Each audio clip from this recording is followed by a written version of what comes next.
Good afternoon. My name is Dr. Paul Zeitz, and I'm the Executive Director of Build a Movement and the co-chair of the COVID-19 Emergency Response Group. I'm pleased to welcome you today to our town hall meeting on the COVID-19 and climate emergencies, protecting people from harm. The COVID-19 Emergency Response Group was formed in March 2020 to mobilize the people's voice to save as many lives as possible from the pandemic, ensure healthcare for all, and to ensure that our economic recovery creates jobs for a 21st century new energy economy that protects us from the impacts of the climate emergency. We are committed to working together and mobilizing a collective, united people's coalition of partners that can demand bold and transformative action and actually win legislative victories in Congress and in the broader political arena. Today's town hall is being broadcast live on Facebook at Build a Movement 2020 and by Politics Done Right on YouTube, Daily Kos, Op-Ed News, and Periscope. I'm pleased to introduce Mayor Jennifer Roberts, the former mayor of Charlotte, North Carolina, who is today's moderator. Thank you, Paul. And we know we're in the time of COVID, and one of the words on the New York Times crossword puzzle is unmute. So I want to take a minute and thank all our panelists for joining us today. We're very honored that you're taking the time out of your busy schedules for this important conversation with Americans from across our country. And I first want to express our deepest condolences to all of those who have lost loved ones during this pandemic. And I also want to acknowledge all those whose jobs put them in harm's way every day. Our heroes, our healthcare workers, and others who are saving lives and performing essential services to keep Americans fed and safe.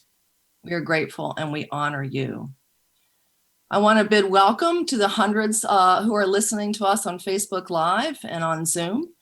This is being recorded and will be accessible later. And we, again, appreciate so much this timely information in this critical time in our nation's history. Since our time is limited and we have a number of speakers, I'm going to get right to our program. And Senator Merkley, welcome. I see that you've joined us. Great. Protocol would dictate that I would start with you as a sitting U.S. Senator, but I understand that Representative Tlaib has a vote on the floor and may have to be called away. So I'm wondering if you'd be so gracious to let her go first. Indeed, absolutely. Super. And I'll introduce you in a minute because we go back a long way. It's great to see you. So I'm going to turn first to you, Tlaib, who represents the Detroit area in Michigan. She is a distinguished member of the House of Representatives. It's the 10th congressional district she has represented since 2019, filling a seat that was held for 40 years by Representative John Conyers. She has been a champion for Medicare for All. She has co-authored the BOOST Act and has been a fierce advocate for clean water, as well as a moratorium on utility cutoffs and evictions. So important in this time. And Representative, thank you so much for being here. It's great to have you with us. I am going to let you get started on what you've been working on so hard and give us an update on the HEROES Act and what else lies ahead to be done to protect Americans. Welcome. Absolutely. Yeah, no, thank you so much, Jennifer, and to everyone and Senator Merkley, who's been a wonderful partner in trying to make water a human right for all of us during this global pandemic. So I sincerely appreciate this conversation, especially now as we are fighting on the House floor to get this going, but also to really have a productive debate about what's in and what's not. I represent the 13th congressional district, which is Detroit, and a number of what we call Wayne County communities. And one of the things to know is, I represent the third poorest congressional.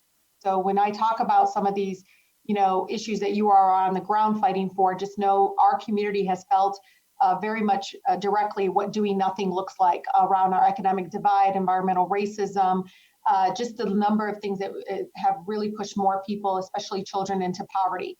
And so for us, it was very, very important for my team and I and many of the community activists on the ground when the governor and others were asking people to wash their hands, we said, what about the ones who don't have water? When you're asking them to do all the things of 10 days, 10 times a day to wash your hands. And right now you have thousands of people across the country, not only here in Detroit or in Flint or other communities where they've been completely cut off with water, some even as a number of years. And so we pushed for obviously a moratorium. And a moratorium, obviously, we support, and we're very much active on that, and it's in place.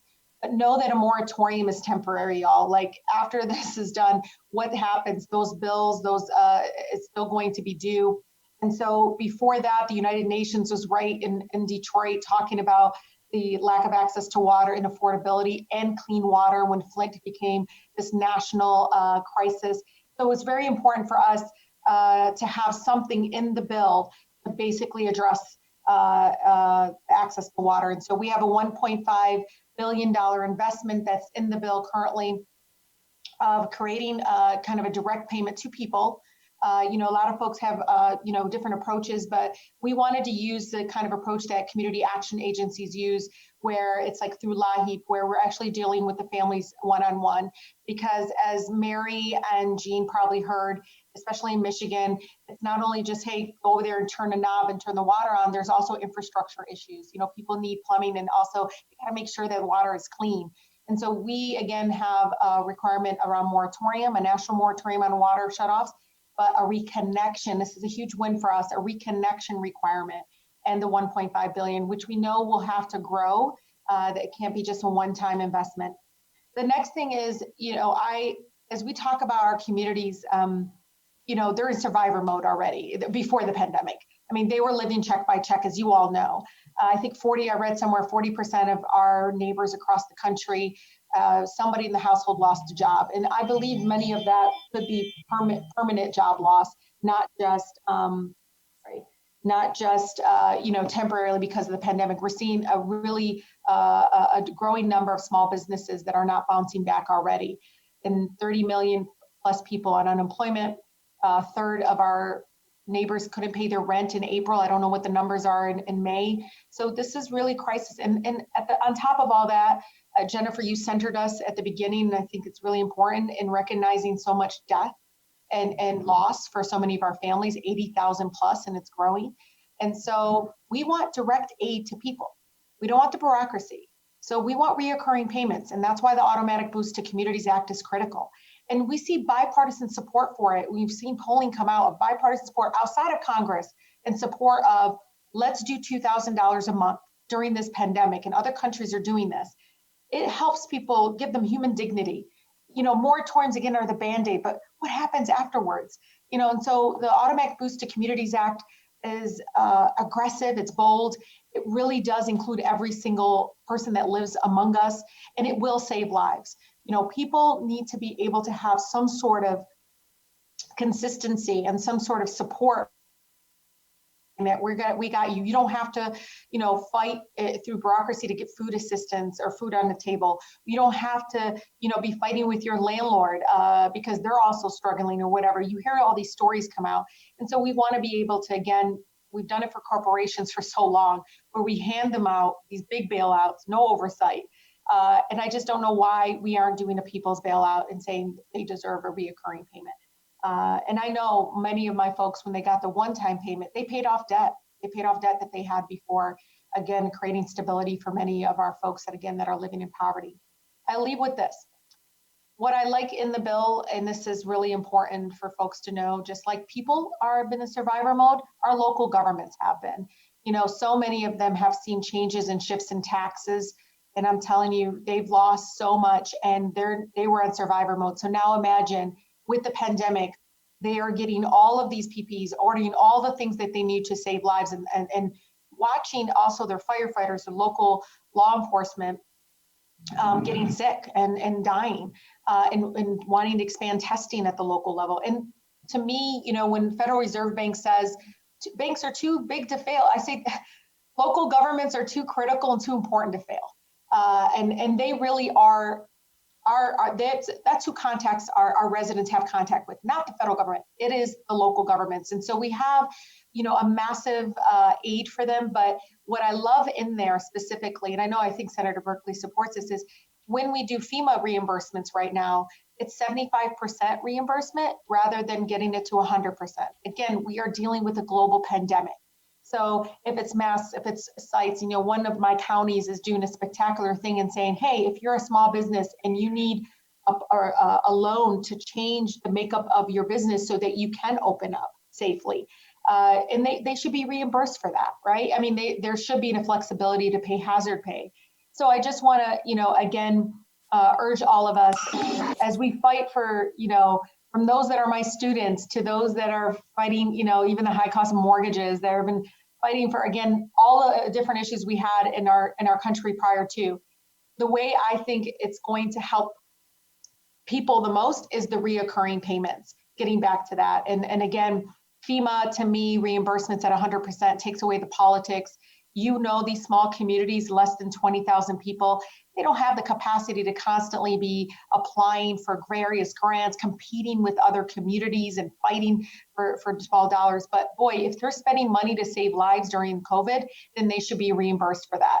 And so I will leave you with all that. And I would be remiss, and my Congressional Progressive Caucus would be upset if I didn't mention what's not in the bill. And it's something that I'm really disappointed to not see there, especially with 30 million of our neighbors unemployed, is the Paycheck Guarantee Program. This is something that we need to continue fighting. I know people are starting to more and more talk about this, but we've never seen unemployment numbers like this since the Great Depression.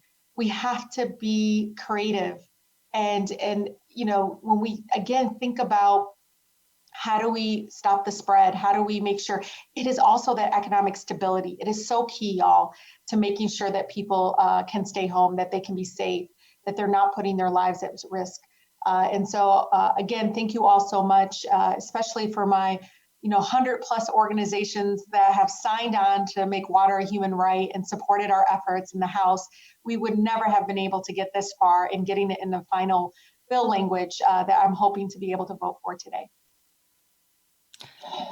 So much, Representative. That is a terrific summary of all you've been fighting for and working for on behalf of the American people. And we wish you the best in the votes today on the House floor, and hope that you get support and continue to work for all the people. We have been watching what's been going on with, of course, water issues in Detroit and Flint.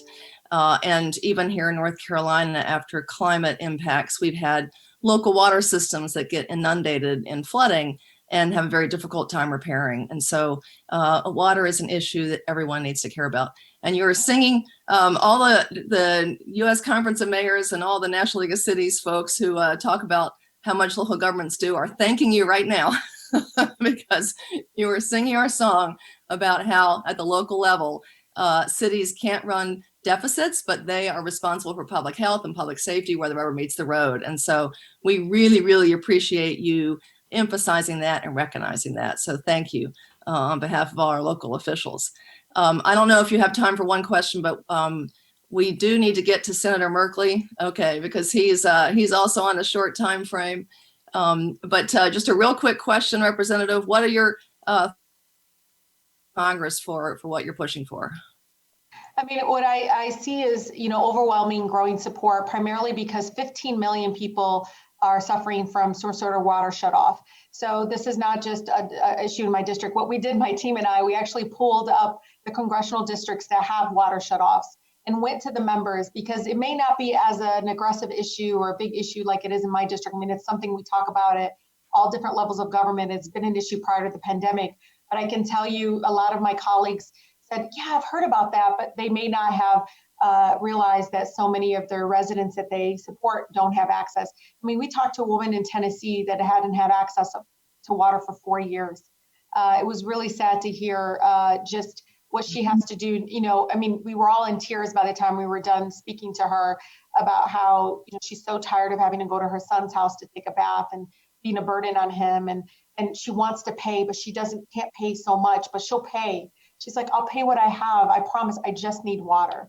And so I think seeing a much more growing support, and unfortunately it took a pandemic because water is a human right, something I've been working on prior to the pandemic, but it took a pandemic and what's happening for people to realize, just like we're fighting for testing, we're fighting for masks, we're fighting for gowns, we're fighting for swabs.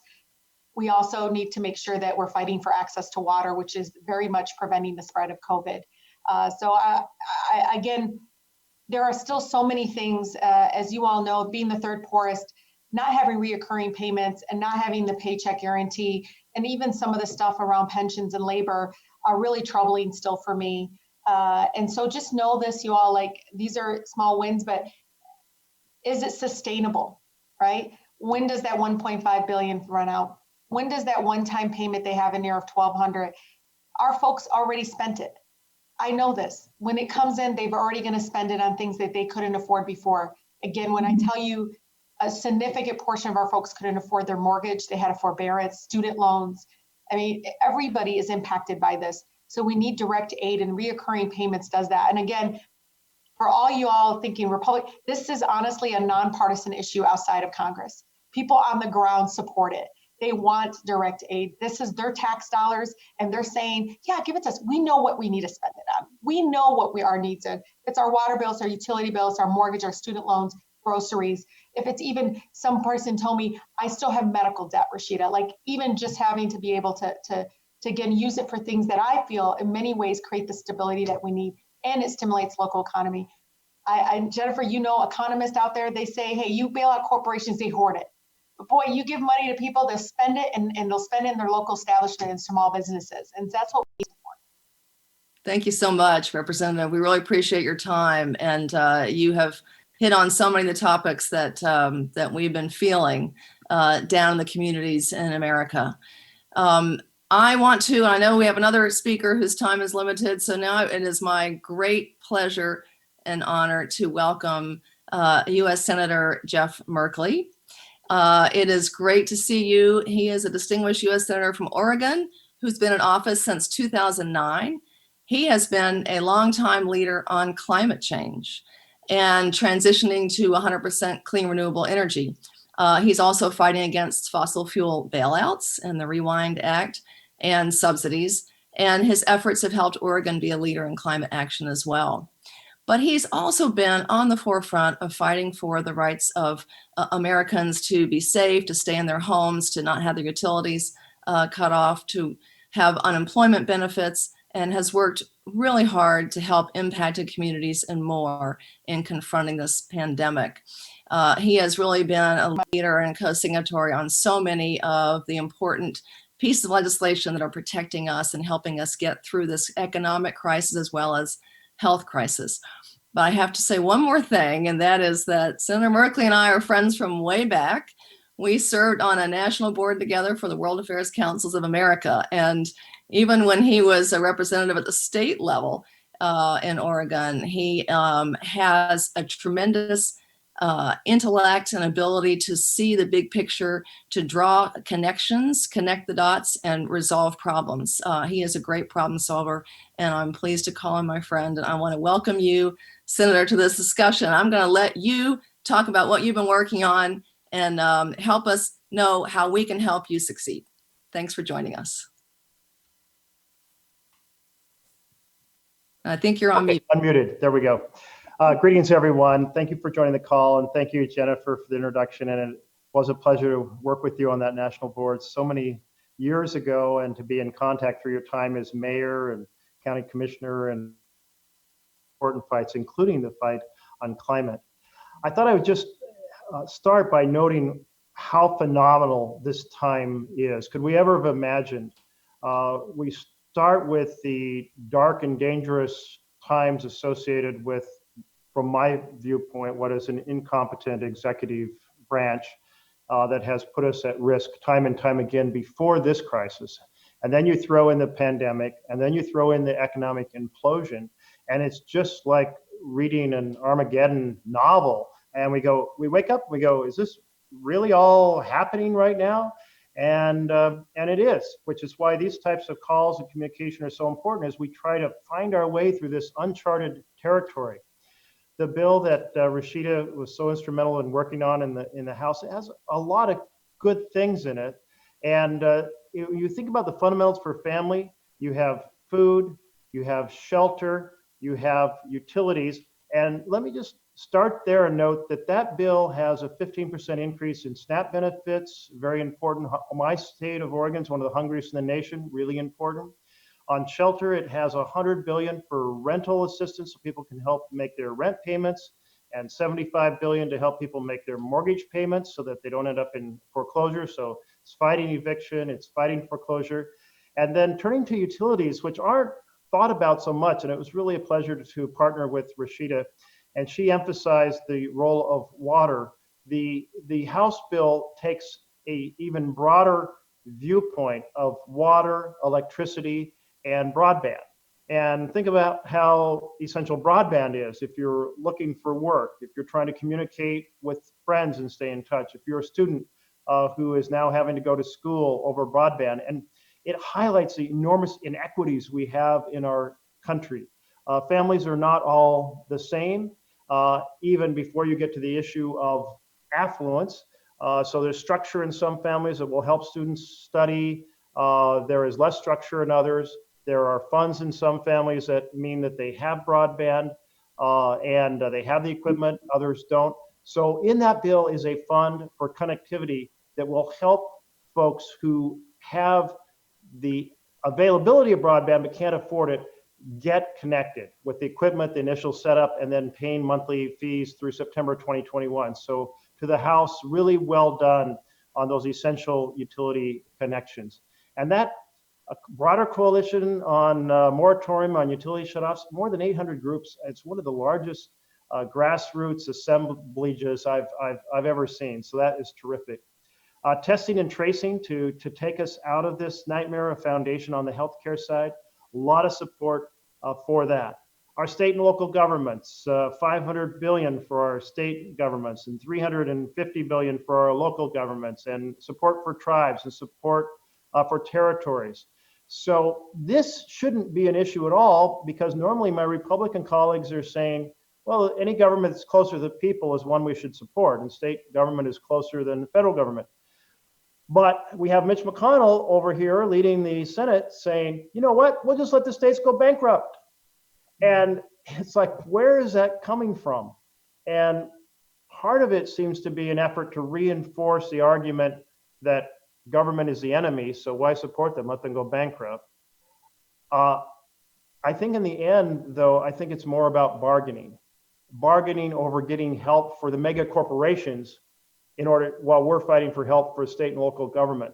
And that's really disturbing because there is this make the rich richer, make the powerful more powerful theme to the way that my colleagues across the aisle have been acting, including in the last bill, Corona 3.5, tucked in at the last second by the chair of the Finance Committee, which is the tax committee, and by the majority leader, was $175 billion and more tax cuts for the richest Americans. Mm-hmm. So let's get that $175 billion back. And guess what? In the House bill, they get it back. So that is great. And that's the same amount they're spending on fighting foreclosures and evictions on the housing side. So that's a good movement of that $175 billion from a place that isn't needed to a place it's desperately needed. I wanted to mention two things that are not in the House bill that I'm very concerned about. One is a guaranteed access to an absentee ballot in November. And that access should exist for everyone. Oregon has had vote by mail forever, and there is a bill for full vote by mail that Amy Klobuchar of Minnesota and Ron Wyden from my state are championing, and I'm partnering with them, but they are the leads. And I have a backup plan that is a much simpler plan that says every ballot program, open that up in this coming November election to anyone who wants an absentee ballot, a no excuse absentee ballot program. The infrastructure is already there. It can be amplified. We can provide financial assistance to amplify it, but nobody should have to worry about going to the polls and getting an infection this coming November. It is part of a broader philosophical battle. We have seen since the Supreme Court gutted the Voting Rights Act that one party has said, well, let's pursue all kinds of voter suppression and voter intimidation tactics because there's people we don't want to vote. We don't want college students to vote. We don't want poor people to vote. We don't want communities of color to vote. And that philosophy is so at odds with the view of government of, by, and for the people. But if you're powerful, you don't want those groups voting. And so we've got this whole voter suppression movement. And the last thing they want is to make it easier for people to cast a ballot. So this issue over being able to vote safely in November is part of a bigger battle, not just over voting access, but over the issue of gerrymandering and over the issue of dark money in politics. And there is a bill that is in the House, that passed the House, called H.R. 1. It's For the People Act. And it takes on gerrymandering and voter suppression and dark money and ethics. Here in the Senate, Tom Udall of New Mexico is the pilot. I'm the co-pilot on it. Tom's retiring, so I'm using every possible form to say, hear those words, for the people, and think about how is the Senate going to pass that act to try to restore, take on the corruption that's inhabiting our electoral system. Because if we don't take on that corruption, we're going to lose on healthcare, housing, education, living wage jobs, Equality Act, taking on climate crisis and other environmental issues. So it's kind of the foundation. It's the first thing we should do in January 2021 if we have a majority that is ready to take on the rigged system. We have to unrig it the moment we have an opportunity to do so. The second thing that's not in the House bill is the Rewind Act. An effort to say this crisis should not be used as a moment to give more subsidies to the fossil fuel world. Instead, we should be driving a transition to renewable energy. This year, yesterday it was announced that this year is the first year that the energy from renewable energy, specifically hydro, wind, and solar being the big versions of that, will exceed the electricity generated by coal. So coal is no longer king. And part of that is the environmental consciousness over climate, and part of it is the blessing that solar and wind have become cheaper than fossil fuels. And we have to really be aware of the fact that natural gas is not a solution to climate, that it produces a lot of methane leakage that does as much damage to the climate as coal does. So we've got a long ways to go. Anyway, so that's the big vision. I hope we can find a way to push on this issue of transition, using these massive resources we're investing now to transition rather than anchor ourselves in the fossil fuel world. And so with that, let me turn it back over to Jennifer and the team. Terrific, Senator. I could hear you. I could listen to you talk forever because you're hitting such important points, connecting voting to the policies we'll have going forward. The census, it's a census year, really important. And also the climate issue, which is our long-term crisis, which is going to be with us for a long time. You've done so much there.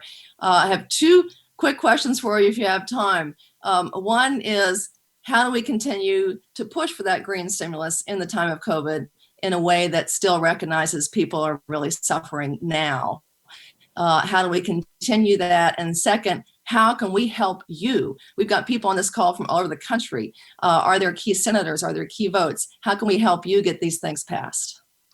Well, let's start by saying it would be so helpful for everyone on this call and every group you all represent to express concern with the House members over these two issues of voting access. Yes, there's funds to help states change their voting systems, but specifically ask for a no excuse absentee ballot program for November.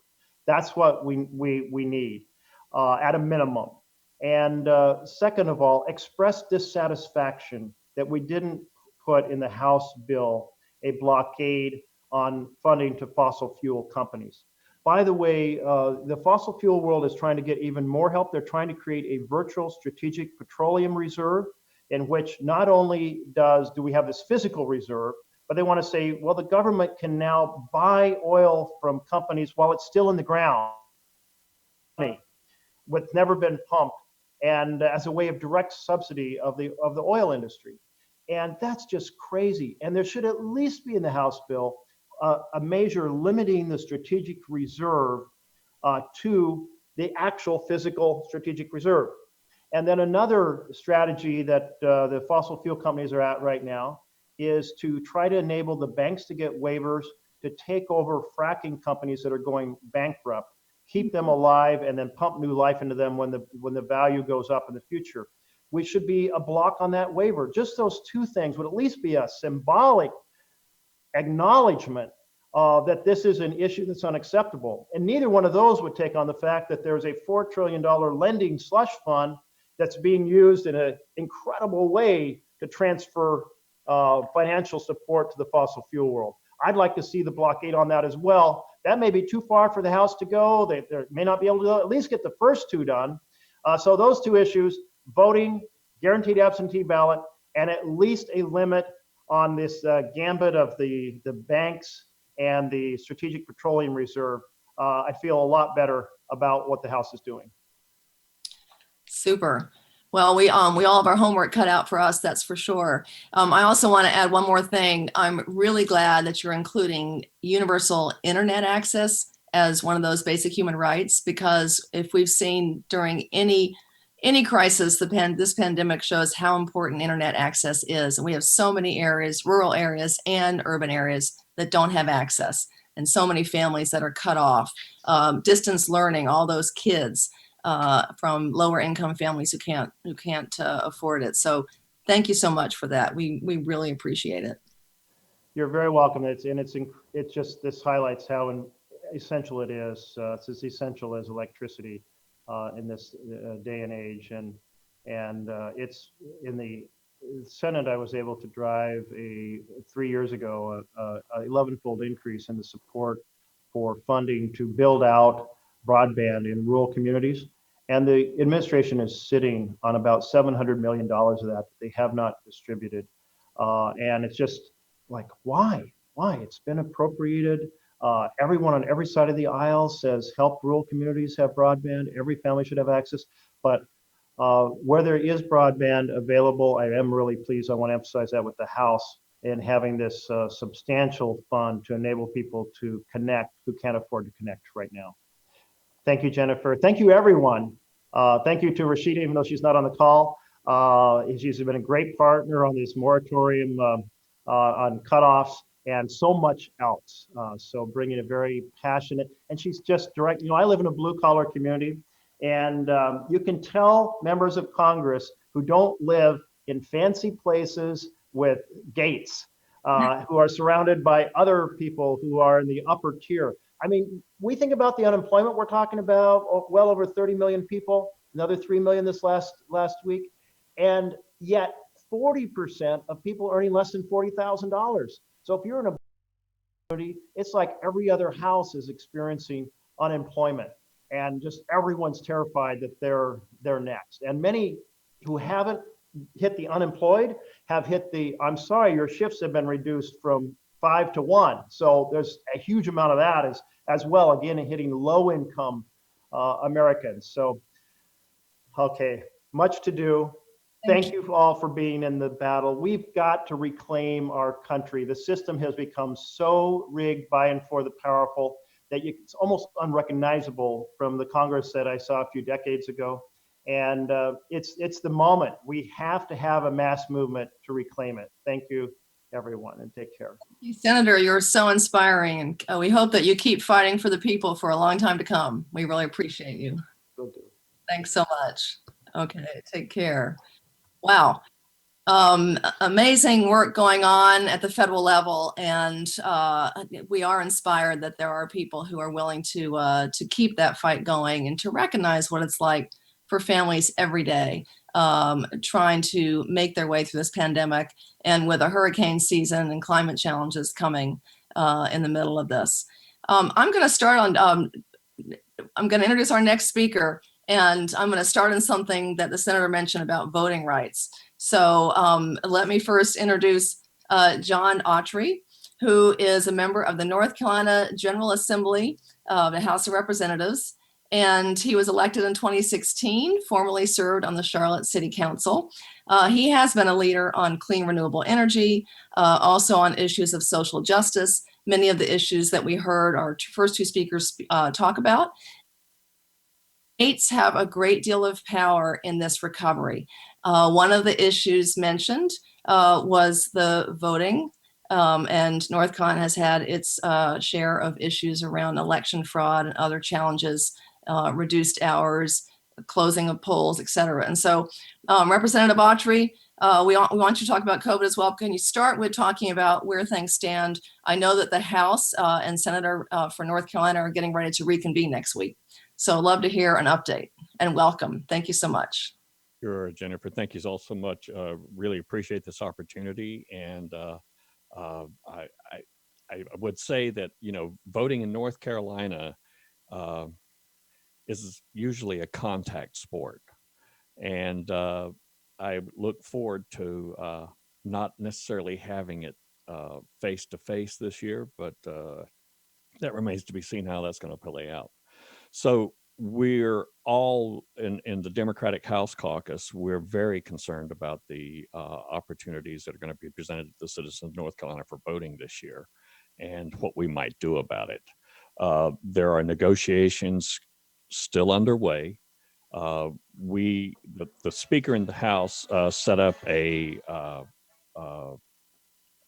COVID-19 response select committee and created 4 subcommittees from that. And one of those was continuity of governmental operations and services. And so the voting in the 2020 cycle certainly was a piece of that discussion. And I think where it is right at this point is that there's going to be a bill that will be introduced, and the short session in North Carolina, the filing deadline for bills was yesterday afternoon at 4 o'clock. So the last few days have been like, everybody's hair is on fire to get these things done. The filing closed at 4 yesterday. Folks are now seeking, all the other support that they're going to need to do this. In North Carolina, election laws are not subject to any deadlines. So work continues on a bill to come forward dealing with the election in 2020. And basically the only thing that I can say that has been agreed upon at this point is that for whatever comes out of those negotiations, the Democratic caucus will not be filing their own bill to stake their own flag into the ground for this. So that helps me to understand that there's going to be some very sensitive negotiations going forward, of which I am not a part of, but we certainly get updates whenever we have caucus meetings. So if I can move on now to the things that we've been working on here in the last week or two is getting some bills together and garnering support for those. And of course, as far as environmental law goes, Representative Harrison, Butler, and myself filed a bill called House Bill 1109, which is to ban the manufacture, use, and distribution of PFAS and PFAS containing chemicals and products. We have very serious issues in North Carolina around permanent chemicals getting into our groundwater. And we know that the concentration levels in the Cape Fear River, once you get south of Cumberland County, which is where I am from, that DuPont plant that was down there on the river has been there for 50, 60 years. And they were compelled by the courts to clean it up. And their response after waiting to the final moment was, hey, it's going to be too expensive for us to clean it up. We can't do it. So DEQ is getting ready to do some take on some other actions to compel them to step up and be responsible corporate citizens. It just confounds me all the time that if corporations are people, based on the railroad and the Santa Barbara County case from the latter part of the 19th century, which gave corporations the rights of a legal person, then if we have to be responsible for the bad things that we may do, why shouldn't our corporate citizens be compelled to do the same thing? So it's very frustrating, very aggravating. And unfortunately, we have a Republican-controlled legislature. And so it's probably going to look great on paper, but once it's filed and introduced, that'll probably be the last time we ever see anything about it.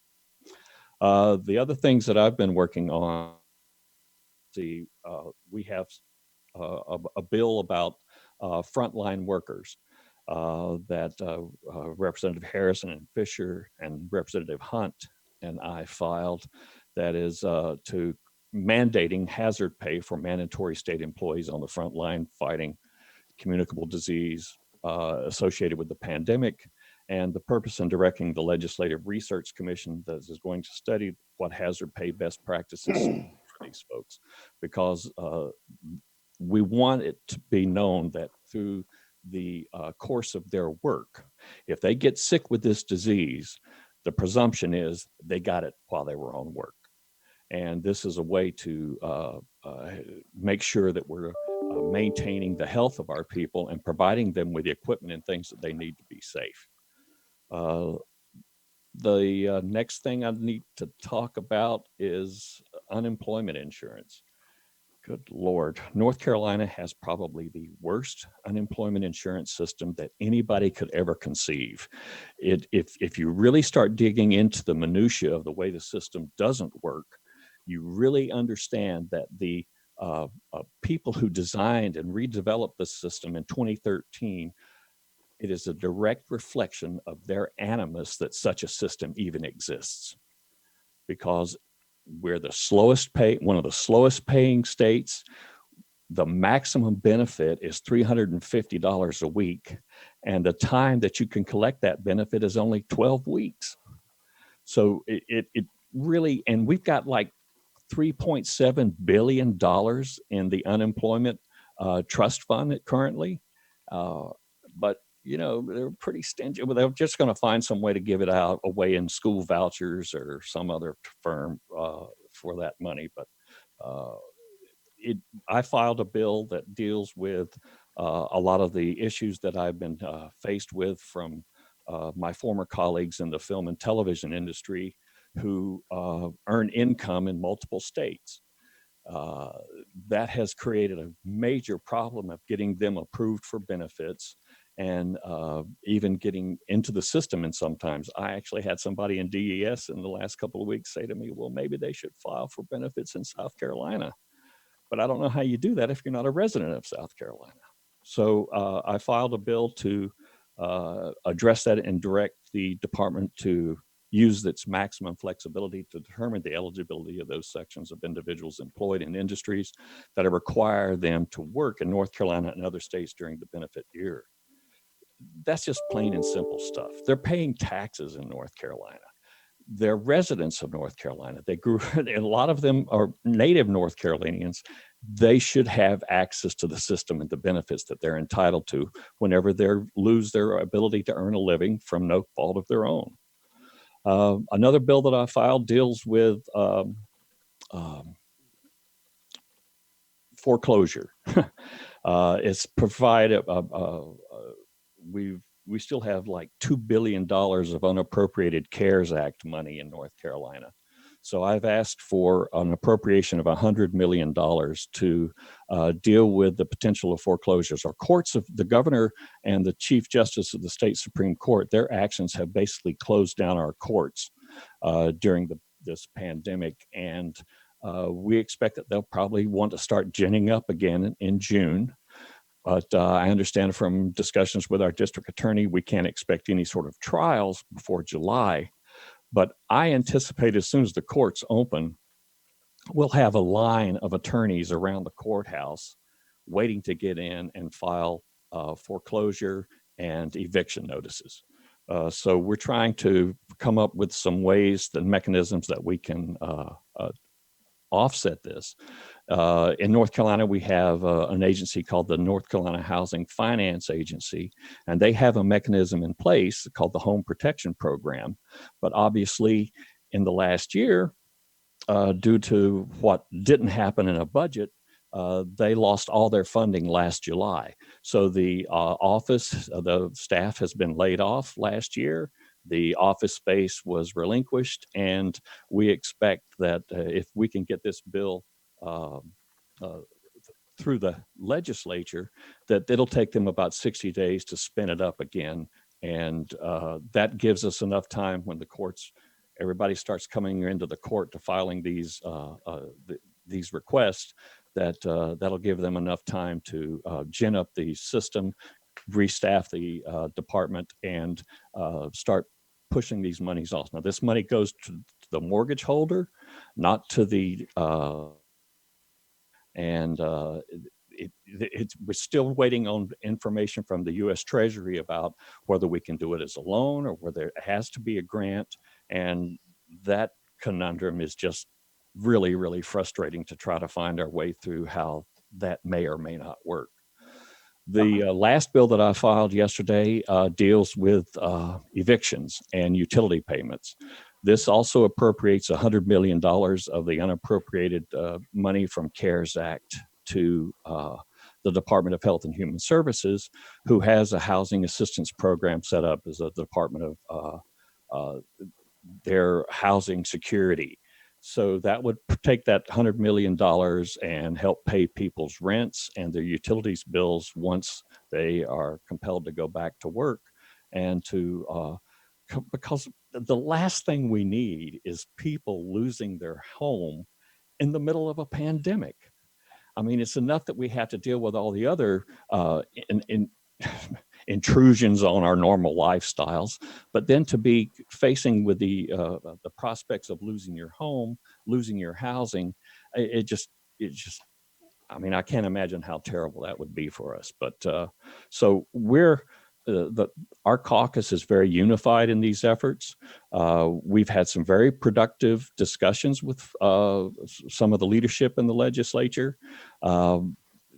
Whatever may end up actually being passed at some point in the future will very likely not have as many Democratic names on it as it does today, but that doesn't matter to me. As long as we get the job done and we are protecting people from losing their housing, that's fine. I don't need my name on that legislation. I just want to see the dial moving. So I've rambled on enough. And I thank you very much for this opportunity, all of you. And it's really an honor to be on the same platform with you folks today. And I'll just shut up now. Thank you. Well, Representative Autry, I wonder if you can just answer a couple questions before you go. It's truly informative. And I think for our national listeners to see the challenges at the state level in dealing with some of the money that's come to the federal government, the restrictions on that, the inability to spend it as intended, and then the responsibility of state and local governments to then vote on how to direct that.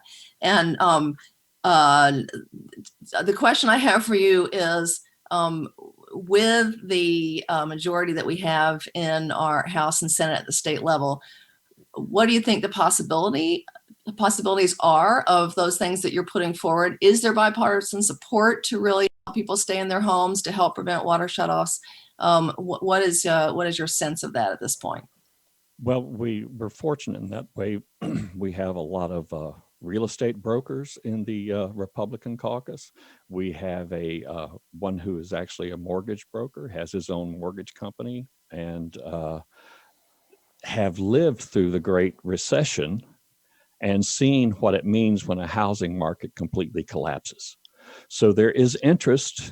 What that final mechanism may be, I don't know. And I kept pushing and pushing and pushing with the Economic Support Subcommittee, which is the subcommittee that I was a member of on the COVID-19 Response Committee, that I kept raising this issue up with leadership.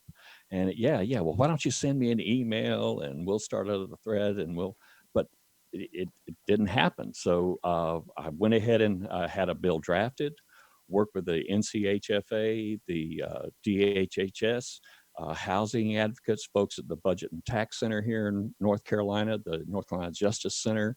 And I think we crafted a really nice and effective bill that touches all the bases, gets the money into the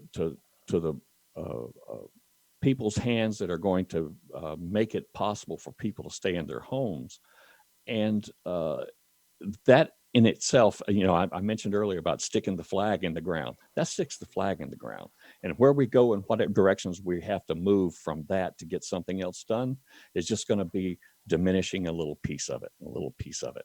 And that in itself is going to have, it'll create talking points for folks in the coming months. Yeah. Thank you, Representative. And I hope that you can stay on the line. We're going to hear for a couple more speakers. I know some people can only stay on for an hour or so, but we'd love to have you stay on here about some of the issues on water, because the next two folks have been doing a lot around those important issues, biological diversity and food and water watch. So if you can hang in there, that'd be awesome. Great.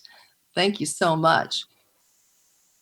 Turn to Jen Su, who is with us with the Center for Biological Diversity, which as a climate champion, I'm really glad for the work that you all are doing. Absolutely. And she is the energy director of the Climate Law Institute at the center. She focuses on transforming legal structures of the U.S. power sector to achieve rapid increases in renewable and clean energy, to phase out fossil fuels, and to support electrification of transportation. She helped get organizations to sign a letter urging the House and Senate to implement a moratorium on utility cutoffs. And that's part of the HEROES Act, and she's been a great advocate. And we look forward to hearing your update. I'm going to also introduce Mary Grant real quick, and then let you all, let her go right after you. Mary Grant is with us with Food and Water Watch. She's the Public Water for All campaign director, and she oversees campaigns that support universal access to safe water in the United States by promoting responsible and affordable public provision of water and sewer services. She's a policy analyst on the U.S. utility privatization. And those of us in North Carolina who work with Duke Energy and its monopoly are interested to hear. There was also a question in the chat about how we can support more microgrids and how we can work against some of these monopolies. Microgrids actually are very resilient. And so there's a great question there. So Jen Su, I'll start with you. Welcome, and thank you so much for joining us. Great, and thanks for having me. I think Mary and I will actually tag team with each other because we're a duo among other key coalition groups in this effort. So we'll just talk together if that's all right for everyone. Just a big thank you to everyone for organizing this call, and Mayor Roberts, I'm such a huge fan of yours. And Representative Autry, we have been working kind of indirectly with you on monopoly issues with Duke in North Carolina. So thank you for being a constant champion, both of you, on climate and for people. So I'll just give a little bit of a background about where we are right now in the HEROES Act. I think we've heard from Senator Merkley and Representative Tlaib how critical this issue is right now. And I want to just flesh that out with a couple of numbers for folks to really understand what is going on. So right now, without any legislation that's been passed on this, we have 40% of the population in the US that has no protections on water shutoffs, and Mary can talk about that further. We have, by the end of this month, 80% of states will have no protections against power shutoffs in this country. And broadband, as we all know, is a corporate behemoth, and they have talked about voluntary moratoria that they have repeatedly reneged on. So we are in a situation where people are basically being denied their human rights in this crisis, which is unacceptable normally, but to exploit it in this moment is even more devastating. So just wanted to ground us in that reality. So, in response to all of that, Mary's organization, Food and Water Watch, my organization, Center for Biological Diversity, or other organizations as well, rounded up 830 organizations that basically ranged from, not only water rights folks and electricity folks and broadband folks, but human rights groups, climate groups, civil rights groups, because this is an issue that should not be partisan. And it is ridiculous that a Republican would vote against giving basic human rights and making this a partisan issue. So with that, we rounded it out and sent it up to the Senate and the House and basically asked for this type of support. And in response, Senator Merkley, who's no longer here, took that up completely, pioneered this idea of getting this nationwide moratorium into the bills. Rashida Tlaib introduced a Water Act, and Representative Pallone and DeFazio have also been leaders in this, as well as Sherrod Brown in the Senate. So that's where we are. The incredible news about all of this, and just both the Senate and House support, is that the HEROES Act actually has in place right now provisions that would enact a nationwide moratorium on utilities. And when I say utilities, we're not only talking about water and power here for Mary and I, but also broadband and also other essential utilities like wastewater. It is basically securing human rights for everybody during this period. And the moratorium language is also strong because it actually grants a grace period. So once presidency, how are people going to bounce back like that? This moratorium actually has an incredible grace period of 4 months to get people back on their feet so that they can recover, not only recover from the sickness, but the unemployment, and just overall get out of their debt, as Representative Tlaib was talking about before. So those are key aspects of this moratorium. We were really just so thankful for Speaker Pelosi. Senator Schumer has also come out in support of this. And those two have been leading the charge of keeping this in the bill. Where we are right now is, today the House is going to vote on it. We hope that they will absolutely vote for this and not take this out. And then the next step is going to be to the Senate, which Mary and I can talk about in a moment, about how we're actually going to hit that huge, huge war in front of us on a nonpartisan issue that is becoming partisan. Mary? So before, do we need everybody to start calling their representatives in the House right now to vote for this? Absolutely. Send an email while you're listening, right? Yeah. Keep listening, but send an email to your representatives. Okay, go ahead, Mary. No, it's amazing that the House bill actually contains 3 places that impose a moratorium on water shutoffs. Having water right now is so important to prevent the spread of disease. It's always an injustice to shut someone off because they can't afford their water bill. And so there's been a groundswell of movement at the local level. Like states like North Carolina have imposed a statewide moratorium on water utility shutoffs, one of the first to do it, and to require reporting on it, which was so important. States like Michigan have done it. But we really need a nationwide moratorium on water shutoffs. More than 1 in 3 people have never been protected from a water shutoff during this pandemic. And we've heard from people in 10 states across the country that have experienced water shutoffs during this crisis.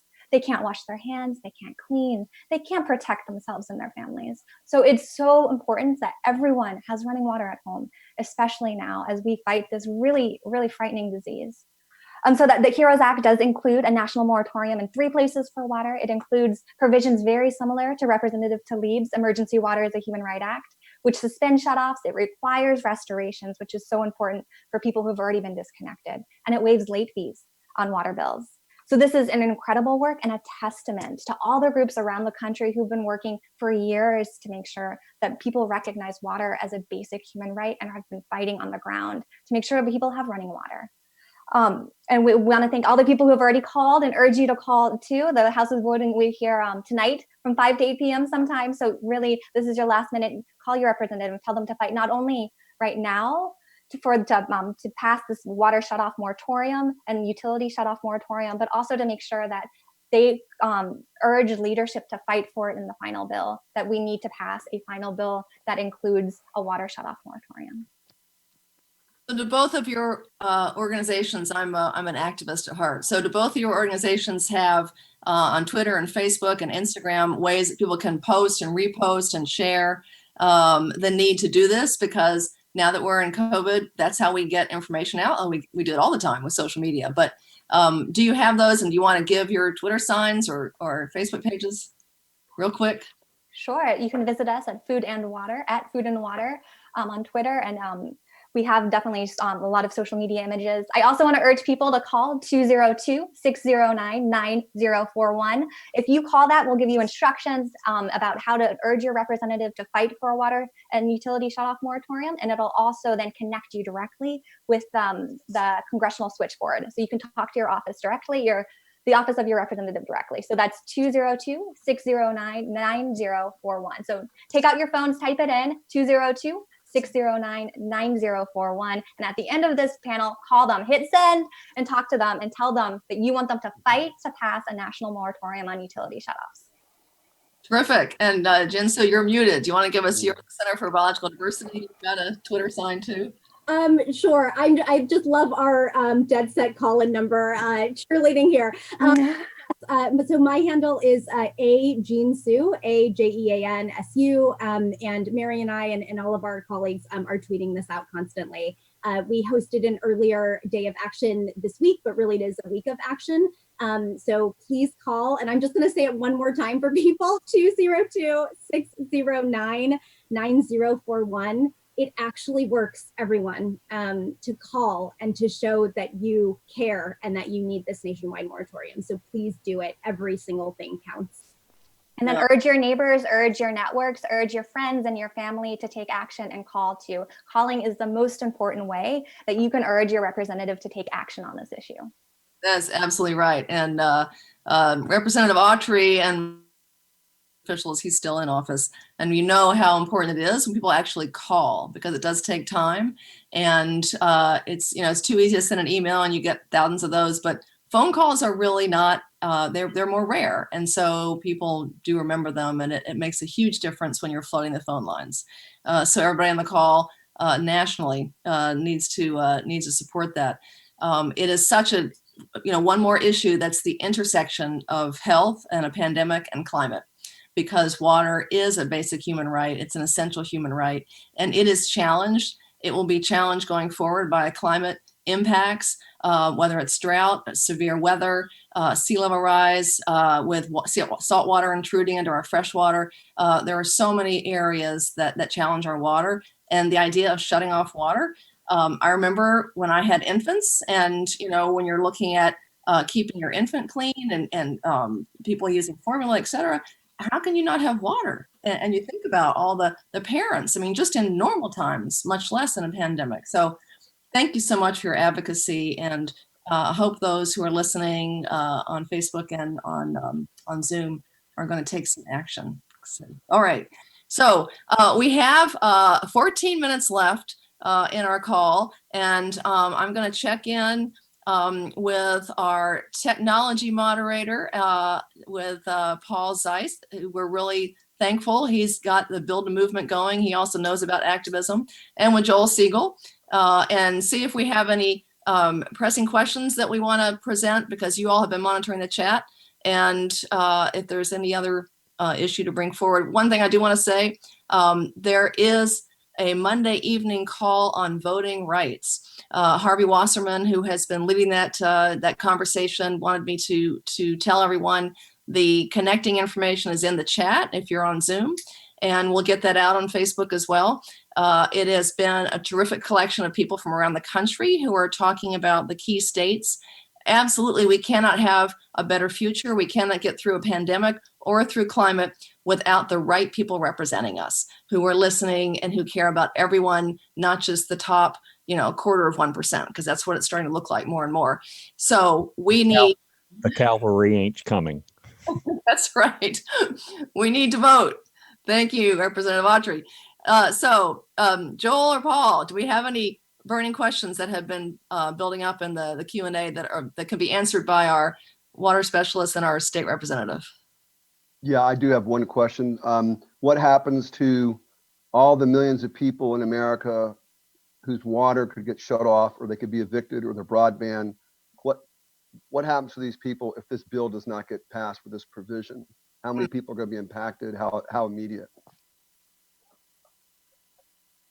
So I can answer that for the water side. So we know that in a typical year, 15 million Americans experience a water shutoff. That's a typical year, 15 million Americans. The average utility shuts off 5% of houses in a typical year. But with record-breaking unemployment, this is not a typical year. How many people will be impacted, we don't know, but it'll be crushing and it'll be devastating for millions of people across our country. And there's real trauma. There's real trauma when people lose water service and they can't take care of themselves and their families. Thank you, Mary. The second question I see is to Representative John Autry. Hello, my Representative John Autry, with your very cool beard. What happens if the state of North Carolina and 50 states do not receive federal subsidies to maintain operations?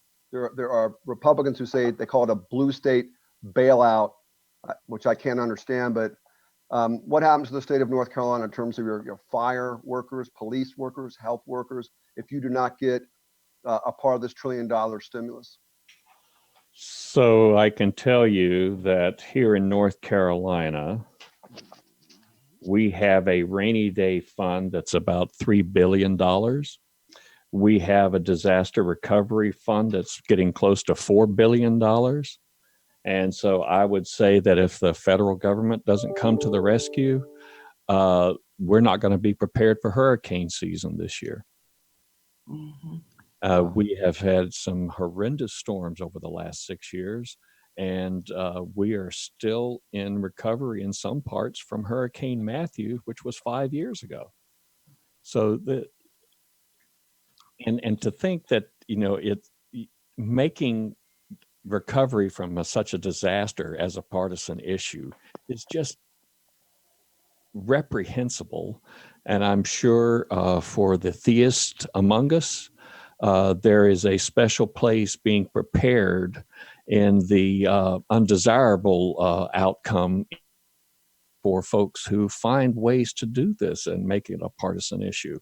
But to think that a state like Connecticut, New York, North Carolina, we're donor states. Money that leaves North Carolina and goes to Washington does not all come back to North Carolina.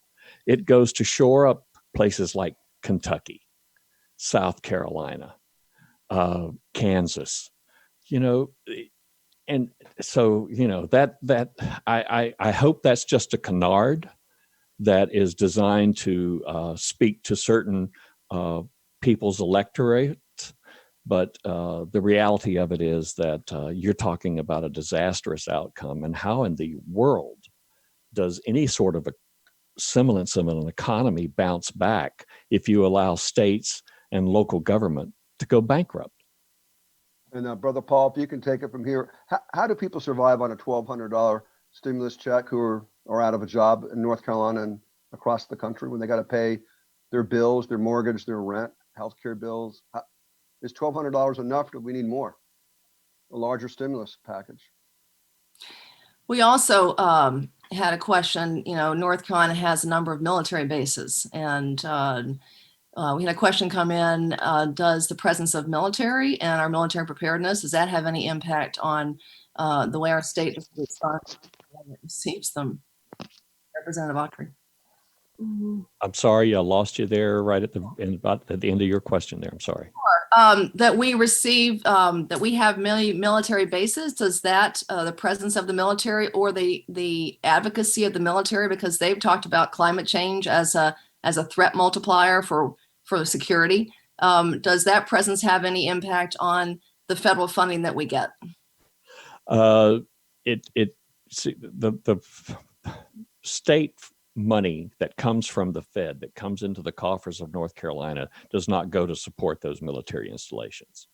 So they're supported from their own corner of the pot at the federal level. It doesn't have any effect on whether North Carolina is more prosperous or less prosperous, except for the people who buy property, who spend money, that are stationed at those bases. Okay, I'm sorry that the questioner actually added to that and said, why is the military not helping get supplies to needed folks and helping distribute food, et cetera? But that's a federal question, so you probably can't. I can help answer that a little bit. So the federal funds that are coming through are funneling into places that we wouldn't expect for military preparedness. So for instance, heartbreakingly during this period, the border wall construction has not stopped, by the way. So our federal funding during this period has been going to continuing to militarize our borderlands and keeping children in cages and spreading that disease among workers who do not have enough PPE down there and to all the communities in the South. So federal dollars are going to spreading the COVID-19 crisis in the borderlands. You know, in terms of where it could be going to, and I'll also just have a huge, you know, asterisk on what Senator Merkley was saying before. There have been billions of dollars, even today, discovered in the CARES Act package that goes and bails out fossil fuel companies. So that is also where our tax dollars are going. We discovered another $2 billion, which basically can be leveraged into $10 trillion at this point for the fracking companies and the companies that are absolutely exacerbating our climate crisis. So that is where our federal dollars are going to. It is bailing out corporations and fossil fuel companies. It is not going to the people whose water is being shut off. It's not going to the water utilities who need infrastructure funding. It is not going to electricity people who are being shut off. And at the end of the day, just, you know, I think for electricity, it is absolutely critical that we are getting the funding into, Mayor Roberts, as you were saying, the microgrids, the distributed solar systems, the heat extremities right now are making people literally die if they do not have electricity of this upcoming summer. They will not have air conditioning and they will die. So how do we stop shutoffs in the long run? We're not looking for a Band-Aid solution. Our long-term solution is distributed solar on your rooftop or in your community where you have full power over it. You are not being poisoned from the fracked gas plant in your backyard, and you have governance decisions over your electricity and you can control it. You are not relying on Duke Energy on this one. Thank you so much, Jean, for that great summary. You know, that whole aspect of local control, of people at the local level knowing best how to solve their problems and how to provide their resources is really making a comeback during the pandemic, because you look at local food, you look at local things you can bike and walk to as people are trying to, you know, distance and just do essential things. That whole sense of what is local, that's a bipartisan value, really supporting that. And if we had more of that distributed solar, absolutely, it's resilient to climate impacts, and it is resilient to the grid failure. People working on smart grid technology, et cetera, we need more of that. And those elements are in a green stimulus. I hope that everybody listening will be calling representatives about supporting a green stimulus, because we also have to look at not just how we survive right now, but how do we survive the economic downfall in the future? And do we need a jobs program on energy efficiency, on clean energy, on smart grid updates, on building out transit, on all these clean transit, electric transit, so that all these things can help us keep our climate, healthy. So, those are all great points, and the voting rights, great points as well. We are approaching the end of our time. We're supposed to finish at 2:15. We appreciate everybody. We still have 75 folks on the Zoom call. We appreciate you hanging in there. I know we have hundreds that are watching on Facebook. It'll be recorded and played later, so people who missed some things can listen to the whole broadcast. But I want to say thank you so much. I want to give everyone the opportunity for a 1-minute summation of whatever you need to say to make sure all the folks listening can help you get your work done, because you're doing tremendous work for all of us now and in the future. We thank you. So I'll start with Representative Autry, your final minute closure. Sure. I keep telling folks every opportunity I get that what we're experiencing now is really just a precursor of the climate crisis that is around the corner. So the things that we learn from this experience, we need to be applying and gaining allies that can see beyond the end of their nose, and making sure that we're putting policies and mechanisms in place to deal with that impending crisis that's just around the corner. Thank you. Jean, you're next. So we have a big battle ahead of us, everyone, for the Senate.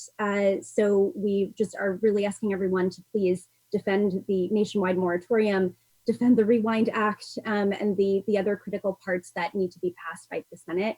I'll also say that, pandemic is a portal to sea change, and this is something that Arundhati Roy talks a lot about. We have two options in these portals. One is to drag the baggage of injustice with us into a status quo situation where we ignore the lessons that we learned here. But the other one is that we drop those injustices and we actually walk across a threshold to a far just future. And I think for everyone here, that means that it is access to human rights, to shelter, to food, and to stop the corporatization of those human rights. And I think we can do that together. Thank you, Jean. What a tremendous vision of that portal of sea change. And Mary, let's hear a last word from you. I'm just going to tell everyone once more, pick up your phone and put in 202-609-9041. Now is the moment to take action. We can do this. We can pass a nationwide utility shutoff moratorium. Thank you. Terrific. Thanks so much. And I want to give a special thanks to the panelists who have had to leave and go do work on the House floor and the Senate floor.